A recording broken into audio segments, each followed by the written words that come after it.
안녕하세요. 하루 필수 말씀 충전 하필 큐티 조종환입니다. 오늘 함께 나눌 하나님 말씀은 열왕기하 23장 21절에서 30절까지 말씀입니다. 왕이 온 백성에게 명령을 내립니다. 이 언약책에 기록된 대로 주 당신들의 하나님께 감사드리는 유월절을 준비하라고 명령합니다. 사사들이 이스라엘을 다스리던 시대로부터 이스라엘 왕과 유다 왕들의 시대에 이르기까지 어느 시대에도 이와 같은 유월절을 지킨 일이 없었다, 이렇게 되어 있습니다. 사사기 시대에는 당연히 유월절에 대한 이야기가 등장하지 않죠.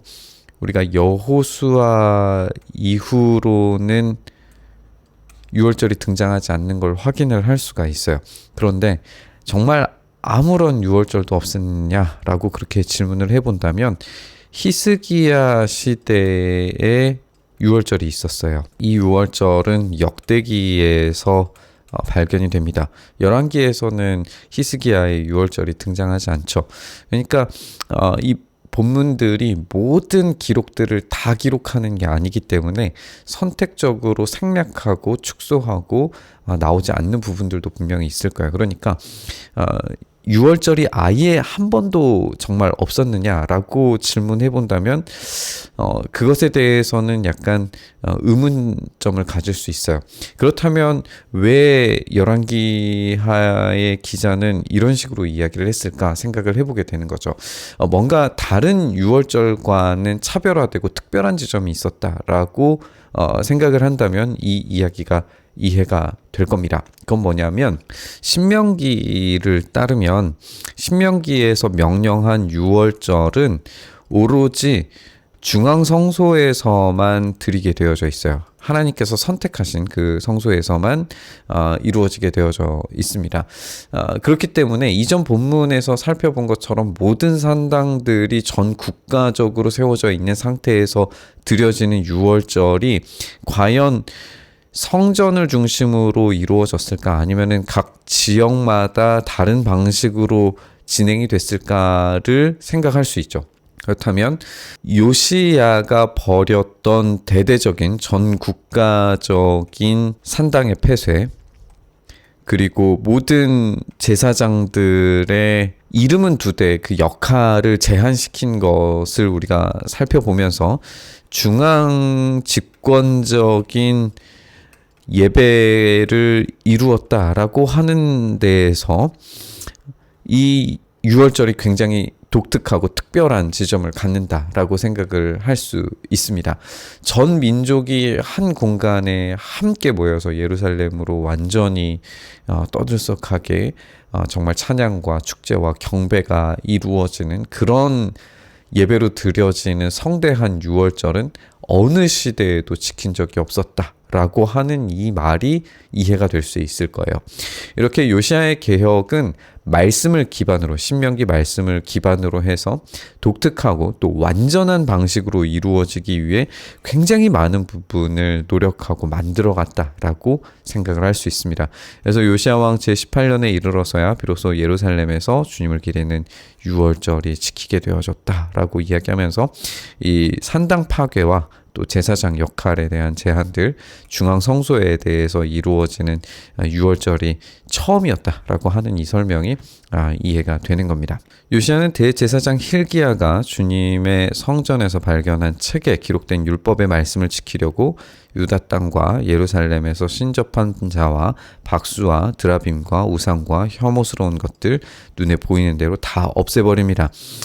이와 같이 마음을 다하고 생명을 다하고 힘을 다 기울여 모세의 율법을 지키며 주님께로 돌이킨 왕은 이전에도 없었고 그 뒤에도 나타나지 않았다라고 되어 있어요. 마음을 다하고 힘을 다하여 목숨을 다하여 주 너의 하나님을 사랑하라 라고 하는 것이 신명기 6장에 있는 쉐마 이스라엘로 우리가 알고 있는 가장 중요한 말씀이에요. 그러니까 이 왕은 그런 신명기의 부름을 온전히 충족시키는 왕이죠. 그만큼 하나님께서 사랑하실 수밖에 없는 그런 왕이라는 걸 우리가 알 수가 있어요.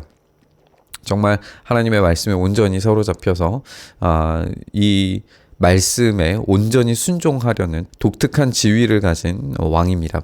하지만 그런 이스라엘의 왕이 있었음에도 불구하고 하나님의 심판은 계획된 대로 이루어지게 됩니다. 그러나 주님께서는 유다에게 쏟으시려던 그 불타는 진노를 거두어 들이시지 않으십니다. 므낫세가 주님을 너무나도 경노하시게 했기 때문에 그렇습니다. 그래서 주님께서는 이렇게 말씀하세요. 이스라엘을 내가 외면했듯이 유다도 내가 외면할 것이요 내가 선택한 도성 예루살렘과 나의 이름을 두겠다고 말한 그 성전조차도 내가 버리겠다라고 말씀하십니다. 사실 요시야가 하나님께로 돌이켰음에도 불구하고 왜 하나님은 심판을 준비하시는 걸까요? 하나님은 인자와 자비가 많으셔서 이스라엘을 용서하지 않으셨었는가 생각을 해보면 그렇지 않단 말이죠. 열왕기 기자는 므낫세가 경노하시게 했다라고 그렇게 이야기하고 있지만 우리가 하나님의 말씀에 따르면 연좌제는 하나님께서 인정하지 않으신단 말이에요. 그러면은 당연히 하나님께서 명령하신 것과 지금 이 심판이 너무나도 배치되는 것처럼 느껴진단 말이죠. 그런데 우리가 살펴온 것처럼 이미 히스기야 시대의 심판은 정해져 있는 거였어요. 하나님의 인자와 자비로 유예되어 온 거죠.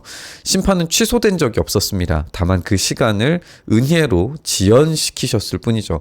그렇다면 지금 이 심판의 예고는 전국적인 개혁을 실행하는 왕과 상관없이 이미 이스라엘 백성이 저질러온 반역이 너무나도 일상화되어 버렸다라는 점을 생각하게 만듭니다.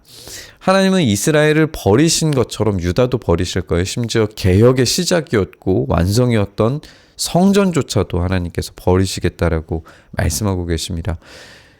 요시야는 정말 완벽한 왕이었지만 완성된 왕은 될 수 없습니다. 결국 그는 죽음을 맞이하죠. 요시야의 나머지 행적과 그가 한 모든 일은 유대왕 역대지략에 기록되어 있다. 그가 다스리고 있던 때에 이집트의 바로 느고 왕이 아시리아 왕을 도우려고 유프라테스 강 쪽으로 올라갔다. 요시야 왕이 그를 맞아 싸우려고 무깃도로 올라갔지만 바로 느고에게 죽고 말았다. 요시야의 신하들이 죽은 왕을 병거에 실어서 무깃도에서 예루살렘으로 옮겨와서 그의 무덤에 안장하게 됐다라고 이야기합니다. 그 땅의 백성이 요시야의 아들 여호아스를 데려다가 기름을 붓고 아버지의 뒤를 잇게 해요. 이 전쟁의 목적이 무엇이었는가는 정확하지는 않습니다. 분명하진 않아요.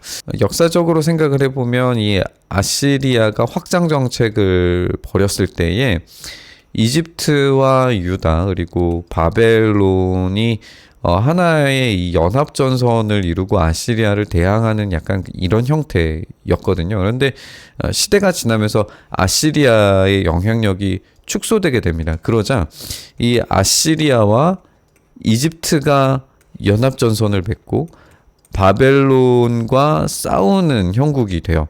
이때의 유다의 선택이 무엇이냐 였는데 이때의 요시야는 이집트와 아시리아가 연합해서 바벨론과 싸우려고 할 때에 아시리아 편을 들 수가 없는 거죠. 왜냐하면 북이스라엘을 멸망시킨 어떻게 보면 민족의 반역, 민족을 괴롭힌 나라이기 때문에 이것을 도우러 가는 이집트를 막아서고 싶었을 거예요.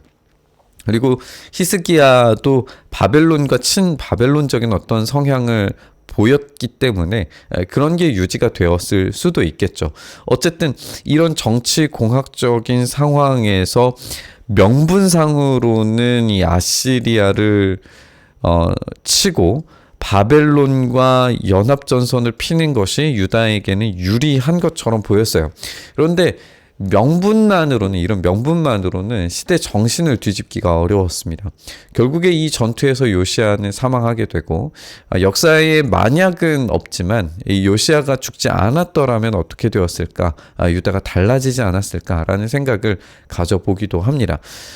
그럼에도 불구하고 열왕기 기자는 분명히 그런 인식을 반대합니다. 왜냐하면 므낫세의 죄라고 하는 것이 결국 유다 자체의 죄가 심각한 지경에 이르렀다는 것을 보여주고 있기 때문에 요시야의 성공과 실패와 상관없이 하나님의 심판은 이루어질 수밖에 없었다라고 하는 걸 계속 지속적으로 알려주고 있습니다. 그리고 또 우리가 한편으로 생각을 해보면 요시야가 그런 대대적인 개혁을 벌였음에도 불구하고 아까 읽은 것처럼 그 안에 박수와 무당들 계속해서 이 더러운 것들을 없애는 작업들이 계속 등장하잖아요. 그러니까 요시야의 개혁은 한두 번 이루어진 것이 아니라 지속적으로 이루어졌다는 것도 우리가 살펴볼 수가 있어요. 그렇다면 이스라엘의 유다의 만연한 죄가 얼마나 뿌리 깊이 있었는가를 생각하게 됩니다. 여호와스의 등장 이후에 이제 유다는 급격한 멸망으로 나아가게 됩니다. 이제 유다를 하나님께서 심판하실 차례가 되었습니다. 우리는 위대하고 특별한 왕의 죽음을 슬퍼할 수 있어요. 그 죽음이 개혁을 완성시키지 못한 것 같고 재앙을 막지 못한 것 같아서 아쉽게 느껴질 수도 있습니다. 성전마저도 파괴하기를 마다치 않으시는 하나님의 분노가 사실 이해하기 어렵게 느껴지기까지 할 정도입니다. 하지만 우리는 이 사건이 요시야의 이 인물의 표지들이 하나의 예시라는 점을 깊이 생각해 봐야 됩니다. 하나님의 심판이 이미 정해졌어요. 하나님의 유예된 심판이 임할 때 그 심판을 이길 사람은 존재하지 않습니다. 하나님께서 자신의 이름을 두신 성전마저도 파괴될 거예요. 그 두려운 심판은 인류에게 정말 큰 재앙입니다. 그런데 이 완벽해 보이는 왕 요시야가 실패한 것과는 다르게 위대한 인류의 개혁이 새로운 왕에 의해서 일어났습니다. 그 왕의 죽음은 하나님의 심판이 얼마나 무시무시한 건지를 직접 자신의 몸으로 보여주십니다. 하나님의 아들이신 분께서 직접 버림받으셨고 죽음의 쓴 잔을 받아 드시죠. 이것은 완전한 저주를 가져오는 것처럼 보였어요. 그러나 요시야, 그 완벽해 보이는 왕의 실패와는 다르게 완전한 왕이신 우리 예수님의 개혁은 이전에도 없었고 이후에도 없는 유월절 양이 직접 되셨고 자기 자신의 성전을 무너뜨리시지만 곧 다시 일으키심으로써 하나님의 진노를 자신의 죽음으로 해소하시고 하나님과 우리 사이를 화해시키시는 일을 하십니다. 이것이 바로 완전한 왕이신 우리 예수님께서 행하신 개혁입니다. 요시야는 완벽해 보였지만 한계가 있을 수밖에 없었어요.